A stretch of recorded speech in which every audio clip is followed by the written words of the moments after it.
Hola a todos, bienvenidos al canal Cristo Blog. Hoy tenemos al amigo Pablo. Le voy a dejar su canal abajo, lo tenemos nuevamente aquí en el canal. Él nos va a estar enseñando su perspectiva sobre lo que es Génesis 3. Vamos a hacer un pequeño estudio de Génesis 3 y él nos va a estar dando la manera como lo ve, cómo es su interpretación y su entendimiento a través, como sabemos, de su estudio. Sabemos que Pablo es muy estudioso, así que le vamos a sacar el provecho hoy. No necesariamente tú tienes que estar 100% de acuerdo con lo que él va a decir, pero sí vamos a escuchar para aprender y para tener estas cosas en cuenta. Entonces, aquí tenemos a Pablo. Pablo, preséntate de nuevo, por favor. ¿Qué tal, amigos y familia del canal Cristo Blog? Es un gusto estar con ustedes y un privilegio. Muchas gracias, Juan Ramón, por invitarme para compartir un poco de la perspectiva que tenemos sobre la Biblia, específicamente el capítulo 3 de Génesis. Tenemos algunos videos con respecto a Génesis en el canal. Como dijo mi amigo Juan Ramón, dejó el canal aquí debajo en la descripción. Así lo pueden ver. Quizás después le paso algunos enlaces si le interesa ver qué videos estoy hablando. Así lo puede poner en la descripción también. Muy bien. Para comenzar a introducirnos al Génesis, tenemos que tener en cuenta tres cosas. Primeramente, es el momento en el cual fue escrito Génesis, que se ha llegado muchos estudiosos de la Biblia, no yo, sino personas que se dedican a años a estudiar la Biblia, a lo que es el idioma original, el hebreo, el arameo y los idiomas que tienen que ver con lo que es el Antiguo Testamento, han llegado a la conclusión de que la Torá, o lo que es el Pentateuco, fue escrito en varios periodos post-exilio y algunos pre-exilio. ¿Qué es el exilio? Cuando estuvieron el pueblo de Israel cautivos en Babilonia, cuando Nabucodonosor fueron llevados ellos cautivos por Nabucodonosor. Y tenemos varias tradiciones, en realidad cinco tradiciones: la yavista, la tradición elogista, la de sacerdotal y la deuteronómica, que tiene que ver con el Deuteronomio. ¿Y qué quiere decir eso? Son tradiciones orales que luego se escribieron por escribas. Estoy saliendo un poco de lo que es lo conocido bíblicamente hablando, o de religión, sino del área de lo que es académica, ¿no? Dando un pantallazo para tener en cuenta antes de analizar el capítulo 3 de Génesis. Lo segundo que tenemos que considerar es que Génesis está escrito en forma de poema o de manera alegórica y que trata de explicar los orígenes del pueblo hebreo y también a la vez la humanidad, porque como ellos cuando comenzaron a hablar acerca de sus creencias y su historia fundacional, ellos comenzaron a hablar de su génesis, o sea, de cómo comenzó todo, cómo comenzó esa familia, que es la familia hebrea. Pero también nos da un pantallazo de cómo podría haber sido una perspectiva de cómo ingresó el mal a esta humanidad, o dónde comenzó el mal, no sé, lo que llamamos la caída. Y número tres, debemos también ver el sentido espiritual de Génesis, de cómo lo podemos aplicar a nuestra vida, a nuestra relación con Dios y nuestro prójimo. Dicho esas tres cosas, le voy a pedir a mi amigo Juan Ramón que pueda leer el capítulo 2, versículos 16 y 17 de Génesis. El 16-17 del capítulo 2. Vamos a ver. Sí, Bien. Ok, dice así. Y mandó Jehová Dios al hombre diciendo, de todo árbol del huerto podrás comer, mas del árbol de la ciencia del bien y del mal no comerás, porque el día que de él comieres, ciertamente morirás. muy bien, muchas gracias. Aquí nos está diciendo el relato, en el capítulo 2, que Dios le da aparentemente un mandamiento o una orden. Yo les voy a presentar de que en realidad fue una recomendación, porque la palabra hebrea que se usa ahí es saba o sabá, que quiere decir recomendó o sugerir, que le dio una sugerencia de que no comieran de tal árbol, ¿no? Ellos pueden comer de cualquier árbol, ¿no? En el contexto hebreo, la palabra comer es conocimiento, o sea, de que ellos tengan un conocimiento o que se relacionen con alguien. Por ejemplo, ¿se acuerdan? No, yendo al Nuevo Testamento, para que se pueda empezar, cuando Jesús dijo en Juan de que si alguno no come ni bebe mi sangre, no puede tener vida. Eso quiere decir literalmente que Jesús dijo que hay que comernos a él como si fuéramos caníbales. Por supuesto que no. Lo que quiere decir de que cualquiera que no crea o analice la enseñanza de Jesús y la aplique a su vida no tendrá verdadera vida. Es una metáfora. Hablando metafóricamente, podemos entender de que Dios le está recomendando a esta humanidad de que no se relacionen con este individuo simbolizado por el árbol del conocimiento del bien y del mal, que tenemos en el canal un video sobre quién era este personaje, que le decimos que era el querubín cubridor, que nos habla también Isaías. Entonces, cuando Dios le da esta recomendación, ellos obviamente iban a obedecer esa recomendación. No tiene nada que ver con un mandamiento de Éxodo 20, que algunas interpretaciones le aplican también a eso. Quiere decir que entró el pecado por una desobediencia de la ley de Dios, que no tiene nada que ver con eso, sino que es una recomendación. ¿Por qué les hago leer esto? Y le preguntará a Juan Ramón, ¿por qué le hago leer eso? Porque en el capítulo 3 está relacionado con lo que la serpiente le pregunta a Eva, y ahora sí vamos al capítulo 3, versículo 1. Vamos a ver, dice, pero la serpiente era astuta más que todos los animales del campo que Jehová Dios había hecho, la cual dijo a la mujer, con que Dios os ha dicho, no comáis de todo árbol del huerto. El siguiente. Y la mujer respondió a la serpiente, del fruto de los árboles del huerto podemos comer, pero del fruto del árbol que está en medio del huerto, dijo Dios, no comeréis de él, ni le tocaréis, para que no muráis. Muy bien. Aquí este personaje llamado la serpiente, que era muy astuto, comienza con una pregunta, pero que tiene en esa pregunta una mentira, porque la pregunta le lleva a dudar a Eva, porque ella le había dicho, Dios le había recomendado, o le había ordenado también, de que no comieran podían comer de todos los árboles, pero de uno solo no podían hacerlo. Entonces, lo que quiere decir de que ellos no podían tener experiencia con este árbol o este personaje, que eso no es el tema, digamos, pero yo entiendo que es este personaje que luego le llaman Satanás, ¿no? Que no se relacionara con él porque había sido distorsionado su carácter. Y como tiene un carácter distorsionado, a través de esta imagen de la serpiente se aparece a Eva y le hace la pregunta de la primera mentira, que después vemos en el versículo 4. Entonces ahí le dice de que Dios le había prohibido de comer de todos los árboles. Entonces ella razona, no, de todo árbol de fruto podemos comer, del huerto podemos comer, pero de uno no debemos hacerlo, ni siquiera tocarlo. Dios no le dijo que lo tocaran. O sea, ahí le agregó un poco de lo que Dios le había dicho, un detalle nomás. Entonces el versículo siguiente dice, ¿qué dice el siguiente? No morirán. ¿Cómo dice el versículo siguiente? Dice, entonces la serpiente le dijo a la mujer, no moriréis. Sino que, Entonces, sino que sabe Dios que el día que comáis de él, refiriéndose al árbol, ¿verdad? Serán abiertos vuestros ojos y seréis como Dios, sabiendo el bien y el mal. muy bien. Aquí nos está diciendo de que lo que la serpiente está diciendo a Eva es que si ella comía de este fruto o tenía una experiencia de este conocimiento, de este mensaje, de relacionarte con este individuo, ella podría ser como Dios, conocedor del bien y del mal. Tenemos un tema sobre esto que se llama Todo por una fruta, que ahí damos un poco más explayado este tema, que se lo voy a recomendar, quizá lo ponemos en la descripción. Pero ahí explicamos de que no era una fruta literalmente, sino que era una metáfora de una experiencia que tuvieron con este ser que les, podemos decir, no contagió, sino que digamos que se transmitió esa misma distorsión de este ser a la humanidad. ¿Qué distorsión? El pecado.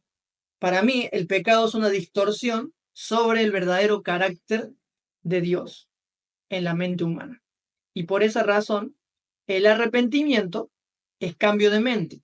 Y como nuestra mente está distorsionada o está tergiversada, o podemos decirle también corrompida, a través del arrepentimiento, Dios nos ayuda a entender que Él es bueno y bueno siempre, y que Él es amor y un amor incondicional. Podemos decir de esta declaración de la serpiente que la serpiente quería hacerle dudar de su creador y que se olviden que Dios es solamente amor y es bueno y que hay maldad en Él. Pero cuando nosotros vamos más adelante, se nos explica un poco más. Si leemos el versículo siguiente, ¿qué pasó con Eva? Ok. Y vio la mujer que el árbol era bueno para comer y que era agradable a los ojos y árbol codiciable para alcanzar la sabiduría. Y tomó su fruto y comió y dio también a su marido, el cual comió así como ella. Ahí vemos de que Eva codició este conocimiento, el saber, el llegar a esta experiencia, a experimentar esto, que iba a ser como una diosa, ser superior y ser, no va a necesitar de alguien que le diga lo que tiene que hacer o cómo tiene que pensar, pero también ella iba a tener algún beneficio, podemos decirle, algún poder que no tenía. Entonces eso hizo que ella llegara a desobedecer la palabra de su creador. Y eso quiere decir no vivir de cada palabra que sale de la boca de Dios. Entonces, lamentablemente, engañada y distorsionada en su esencia, decidió caer.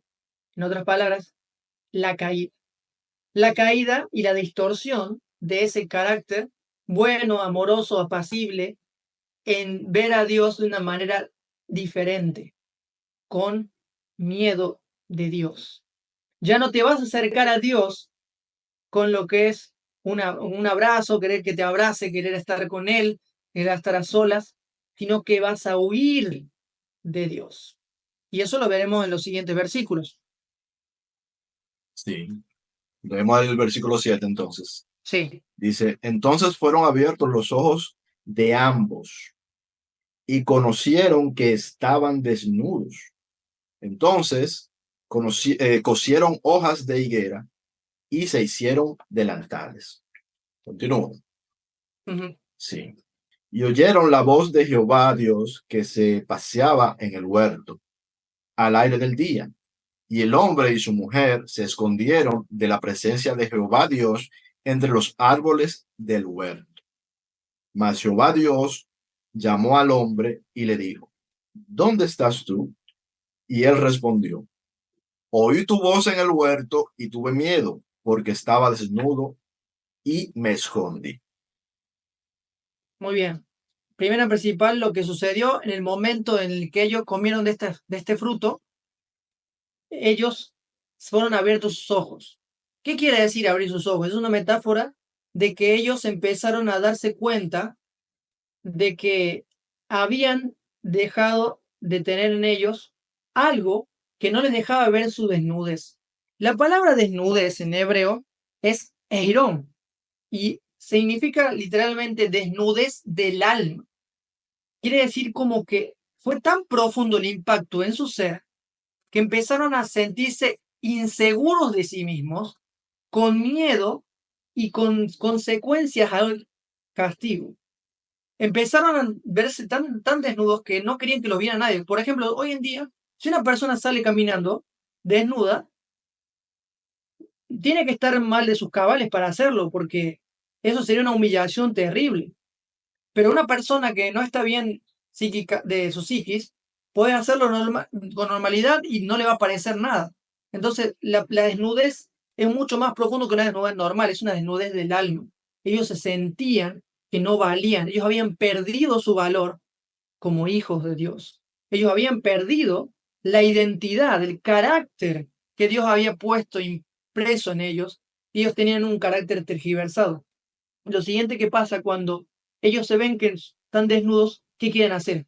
Quieren taparse, quieren cubrir, quieren taparse con hojas de higuera, con superioridad moral, quieren taparse con títulos, con cargos, con casas, con autos. Estoy hablando de forma metafórica y llevándolo a la realidad. Entonces, cuando tú te sientes que no tienes valía, quieres hacer todo lo posible para que no vea la gente que tú no vales, sino que tienes que taparte con cosas para tener la valía y para recuperar esa, esa autoestima que fue tirada al piso, tirada al suelo y que se sientes que no vales. Entonces ellos cuando se sienten así, al ver a su creador que viene a abrazarlos, viene a buscarlos, porque fue Dios el que buscó al hombre, no el hombre al Dios, sino que Él toma la iniciativa. Dios toma la iniciativa, Jesús toma la iniciativa y los va a buscar. Y le preguntan dónde están. ¿Y qué dijeron ellos cuando estaban desnudos? ¿Qué dice el versículo siguiente? Sí. Bueno, eso ya dice que se escondió. Se escondieron de Dios. Número uno, la primera manifestación del pecado es que se escondieron de Dios. Lo segundo, que tuvieron miedo. Y lo tercero es que no querían, no se sentían a gusto estando con Él. ¿Por qué? Porque habían desobedecido la palabra de Dios, la recomendación que les dio, de no comer de ese fruto. Entró el pecado en ellos, entró la distorsión. Y entonces ahí dice, ¿quién te enseñó que estabas desnudo? Dice el siguiente versículo. Sí. Como que una enseñanza, o sea, que tuvieron, ahí nos damos cuenta que es una metáfora de que quiere explicar cómo al creer la mentira de este personaje, ellos fueron engañados con respecto a Dios. Y con respecto a eso, ellos se dieron cuenta de que ya no valían y que ellos estaban condenados a la muerte. Porque lo otro que ellos experimentaron fue la muerte espiritual y próximamente experimentarían la muerte física. Lo que hoy experimentamos. Como dice 1 Corintios 15, 22, dice, aunque, pero con una esperanza para nosotros. A pesar de que ellos experimentaron la muerte, 1 Corintios 15, 22, el apóstol Pablo nos dice, aunque en Adán todos murieron, en Cristo, el nuevo Adán, todos serán vivificados. Eso quiere decir que hay una buena noticia, a pesar de que hay una tragedia en este capítulo que quiere explicarse lo que es el origen del mal y el dolor aquí en la tierra, hay una esperanza para ellos. Y eso es lo que sucede ahora, es lo que vamos a leer, lo que va a leer ahora mi amigo Juan Ramón, que gracias por ayudarme con los textos, es la consecuencia siguiente del pecado. Sígueme leyendo, por favor, Juan Ramón. Sí. Y Dios le dijo, ¿quién te enseñó que estabas desnudo? ¿Has comido del árbol del que yo te mandé no comieras? Y el hombre respondió, la mujer que me diste por compañera me dio del árbol y yo comí. Entonces Jehová dijo a la mujer, ¿qué es esto que has hecho? Y dijo la mujer, la serpiente me engañó y comí. Pregunta, Juan Ramón, ¿reconocieron su error de que ellos habían sido engañados? Sí, dice Sí, que ¿no? sí, porque dice me engañó. Dice, o sea, si la pregunta es si reconocieron que fueron engañados, Eva está diciendo que la serpiente la engañó, le engañó. Claro, Está ahí diciendo, está. La otra pregunta, ¿se arrepintieron de haber desobedecido? en este caso para mí no queda claro. No queda claro. Ujú. Desde mi perspectiva creo que no, porque ninguno reconoció de que se había acercado, se había alejado. La mujer no reconoció que se fue lejos de su marido, que lo había dejado, o sea, no que lo había abandonado, sino que se había ido de su protección y de su lado y se había ido sola. Estamos suponiendo que ella se fue sola porque no. Adán después aparece en la escena de esta metáfora, ¿no? Entonces ahí nos damos cuenta que no reconocieron. Así como nosotros no reconocemos nuestros errores cuando cometemos algún pecado o algún error o erramos, así también estos personajes no reconocieron. Y por esa razón, porque era necesario, es que muere el cordero. No porque Dios demande ese sacrificio, de que se tenga que matar el cordero, y esta es una perspectiva mía, de que Dios no pide sacrificios, sino que era necesario para aplacar la conciencia del hombre que buscaba un chivo expiatorio para quien echarle la culpa, y al echarle la culpa sobre ese chivo expiatorio, ahí comienza a entrar el cordero. Sin embargo, aquí también en el versículo siguiente, vamos a ver en el versículo 15, que hay una promesa de un verdadero cordero que iba a reflejar quién era el Padre, quién era Dios. Sigue leyendo los siguientes versículos. Voy a leer del 14. Sí. Y Jehová Dios le dijo a la serpiente, por cuanto esto hiciste, maldita serás entre todas las bestias y entre todos los animales del campo. Sobre tu pecho andarás y polvo comerás todos los días de tu vida. Y pondré enemistad entre ti y la mujer, y entre tu simiente y la simiente suya. Esta te herirá en la cabeza y tú le herirás en el calcañar. Muy bien. El versículo 14 nos dice de que por cuanto tú hiciste eso, maldita serás. Muchos pueden interpretar de que Dios está maldiciendo a la serpiente. Sin embargo, en el Nuevo Testamento, Santiago nos dice que en Dios no hay maldición. Solo del Padre de luz solamente produce bendiciones. Sí, solo Dios es luz y no hay tinieblas en él, 1 Juan 1:5. Entonces, ¿qué pasó aquí? Lo que está describiendo aquí Dios, este personaje, que es Dios, es que la serpiente ya estaba maldita. Ya estaba maldita.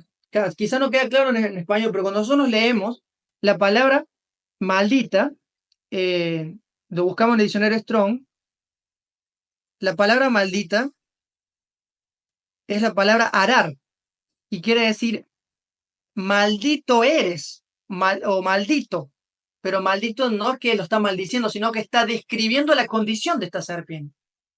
A pesar de que ella ya hizo eso, ¿qué quiere decir? Para que se entienda, porque me entiende Juan Ramón también. Porque ya eres maldito, hiciste esto. Debería que haberse traducido así para que se entienda mejor. A la serpiente le dijo, entonces debería ser traducido así. Y a la serpiente le dijo Dios, como eres maldito, has hecho esto. Y ahora por eso consiguiente te va a pasar lo siguiente, te vas a arrastrar. Eso da alusión a que este personaje volaba, aparentemente, porque si se arrastra, antes no lo hacía. Entonces se podría suponer, estoy suponiendo también, que volaba o que tenía algo que no se arrastraba o o que tenía patas. caminaban. ¿Qué? O que tenía patas. O que tenía patas. Eso estaba por decir también, que quedó sin patas y se arrastra ahora como vemos ahora. Que es interesante porque hay algunas evidencias arqueológicas que se encontraron, pero muy antiguas del Oriente, de que este animal, posiblemente antiguamente, que la serpiente o una especie de serpiente tenía patas. Y eso es un poco más conforme a lo que quiso decir aquí el que escribió Génesis 3, ¿no? Pero es un detalle a considerar más adelante, no en este momento. Entonces, en el versículo siguiente, en el 15, dice, pondré enemistad. Enemistad quiere decir hostilidad. ¿Entre quién? Pondré hostilidad Entre la serpiente, entre la mujer y la serpiente. Y entre entre la mujer y la serpiente y la simiente de ella. y la simiente de ella. ¿Qué quiere decir esto? Quiere decir de que iba a haber una diferencia entre ellos, de entre la humanidad y este personaje, que sería la hostilidad, o sea, sería el enemigo de ellos.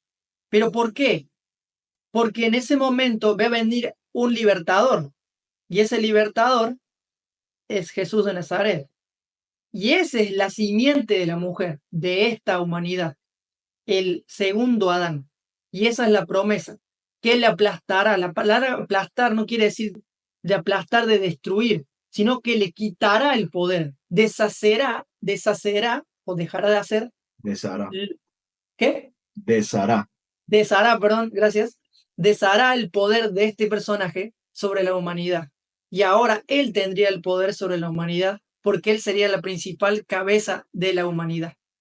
En ese sentido, Cristo es la cabeza de la iglesia. Por esa razón es que es la esperanza. ¿Querías comentar algo pequeño de esta parte? Bueno, sí, creo que no sería pertinente porque tendría que comentar, para comentar tendría que comentar de todo y entonces se nos iría mucho tiempo. Algo pequeñito. Bueno, voy a comentar algo que yo pienso que, bueno, voy a decir algo. Algo interesante es que a la promesa de la simiente se le da a la mujer. Y eso ya lo mencionamos, bueno, porque eso no se grabó. En la reunión que tuvimos en Pequeño Rebaño pasada, yo lo mencioné, pero no se grabó. Que la promesa de la simiente le es dada a la mujer en este capítulo. No a Adán, sino a Eva. lo cual es interesante. Y otra cosa que podría decir, ya, como digo, se extendería mucho y prefiero dejarlo para otra ocasión. Ok, muy bien. Vamos avanzando entonces. ¿Por qué razón pasa esto lo siguiente? De que va a deshacer, ¿qué dijo Juan? Primera Juan nos dice que Jesucristo vino para deshacer las obras del diablo. Y deshacer no es cortarle la cabeza, destruir, sino las obras del diablo. Porque él ha deshecho las obras del diablo cuando vino a revelar el carácter de Dios. Y este diablo que engañó desde el principio a esta humanidad ya fue expulsado fuera. ¿Qué quiere decir? Sus engaños ya son sabidos hoy en día. En ese momento, en la antigüedad, el diablo, o este personaje que se le dice el diablo, este espíritu maligno, trabajaba en las sombras y hacía quedar mal el carácter de Dios en muchas de historias. Pero iba a ir este personaje que es Jesús, el segundo Adán, en el que él podemos tener salvación, restauración y vivificación. Y siguiendo con la narrativa, ya llegando casi al final, Sí. entonces, versículo 16 en adelante, ¿qué nos dice? Eh, Estamos por el 16, ¿es que estamos? 16. Ah, sí, sí. Dice, a la mujer dijo, multiplicaré en gran manera los dolores de tus preñeces. Con dolor darás a luz los hijos, y tu deseo será para tu marido, y él se enseñoreará de ti. Y al hombre dijo, por cuanto obedeciste a la voz de tu mujer, y comiste del árbol de que te mandé diciendo, no comerás de él, maldita será la tierra por tu causa, con dolor comerás de ella todos los días de tu vida. Espinos y cardos te producirá, y comerás plantas del campo. Con el sudor de tu rostro comerás el pan hasta que vuelvas a la tierra, porque de ella fuiste tomado, pues polvo eres, y al polvo volverás. Muy bien, vamos a hacer algo pequeñito. Aquí está describiendo Dios la condición de la naturaleza. Ya primero describimos la condición de la humanidad y ahora describe la condición de la naturaleza. Ahora la naturaleza empieza a distorsionarse. Ya los animales que eran herbívoros empiezan a ser carnívoros, empiezan a matarse uno a otro y entonces así vemos la distorsión. Ya vemos ahora una transformación en todo lo que vemos. Por eso en Romanos, si no me equivoco, 8:22, dice que la tierra gime y clama por la manifestación de los hijos de Dios, del verdadero carácter de los hijos de Dios, porque ellos también claman por restauración. No solamente Dios quiere restaurar a la humanidad, sino también a su creación. Por eso es la restauración de todas las cosas, de la cual Pedro en Hechos 3:21 dice que Jesús estará en el cielo hasta que llegue el tiempo de la restauración final de todas las cosas, la cual fue anunciada de antemano en el pasado por los profetas. Entonces, acá nos damos cuenta, queridos amigos y hermanos, que hay una buena noticia, hay evangelio en estas historias. Hay una buena noticia para nosotros de que esta realidad es distorsionada por el pecado, de esta distorsión del carácter de Dios, está siendo develado el verdadero carácter. Está siendo roto este hechizo, esta manipulación. Está llegando al final, pero aún no lo vemos. Pero pronto veremos esa manifestación final de los hijos de Dios en este mundo. Por esa razón es que el Génesis nos deja una buena noticia. Y para llegando un poco más adelante, de esto lo podemos hacer una siguiente presentación, quizás por motivo del tiempo, quiero dejar en claro algo. A pesar de que aquí se nos describe después de que Dios aparentemente, el versículo 24, expulsó a Adán y Eva, en realidad la palabra expulsó no es realmente, sino es la palabra hebrea para expulsó en Génesis 3 es shalak, y shalak quiere decir liberar, dejar ir o acompañar. Como el ser humano no quería ya estar con Dios, no quería estar junto a Él porque tenía miedo, entonces Dios dejó que se fueran. Así lo veo yo, porque así se entiende mejor. La palabra shalak es dejar ir, y yo no creo que un padre de amor expulse a sus hijos porque han desobedecido, sino que Él dejó ir a esa pareja de esta experiencia, y esto es lo que quiero llegar ahora. El Gain Eden o el Edén es una metáfora de una experiencia que tenemos con Dios de una manera íntima, de una linda relación con Dios. Y el hombre perdió esa relación, se rompió esa relación al entrar el pecado, y por eso Dios le dejó ir. Sin embargo, Dios nunca ha dejado a la humanidad. Y eso, desde aquí, este comentario con respecto a Génesis. Sé que hay algunos detalles que no pude profundizar, pero lo hablaremos quizás en otra presentación, o quizás en una segunda parte, quizás en el futuro. Y lo otro que quiero decirles, con respecto a Génesis 22 al 24 o Génesis 19 en adelante, tenemos esos temas que les dije que Juan Ramón les va a dejar en la descripción. Después se los voy a pasar los enlaces para que puedan complementar esta presentación. Y bueno, desde aquí el tema, espero que sea de edificante y de utilidad. Y bueno, muchas gracias también, Juan Ramón, por la oportunidad. Bien, gracias a ti, Pablo. Entonces, aquí tenemos la perspectiva que en este momento tiene Pablo. Hay que decir y tenemos que entender que tal vez hace 5 años Pablo no veía esto exactamente tal como lo ve hoy. ¿Qué quiere decir esto? Que según se va estudiando, se va, digamos que avanzando en el entendimiento de las cosas. La perspectiva que yo tengo de estos textos son, diríamos que en un 95% de ellas tienen similitud con la forma como lo ve Pablo. Algunos matices que otros, que pueden ser diferentes en algunos puntos, pero el fin es el mismo. ¿Cuál es el fin? Que Dios nos ha propuesto salvación, que nos ha proveído, nos ha provisto de salvación. No tanto quedarnos en la maldición o en la muerte, sino en pensar que Cristo, que Dios mismo ha provisto esa salvación para nosotros, y que ya desde este principio, que para mí esto es un texto más profético que histórico. Desde mi punto de vista es un texto más profético que histórico, y esto lo añado, no lo está diciendo Pablo, lo estoy diciendo yo. Ya está provista esa salvación en el texto, está este entendimiento de que viene esa salvación de la cual nosotros somos, ¿cómo se diría? Copartícipes en el conocimiento de ella a través de la experiencia que nos dieron los discípulos que anduvieron con Cristo y que lo conocieron cara a cara. Y ahora nosotros que le conocemos por su Espíritu.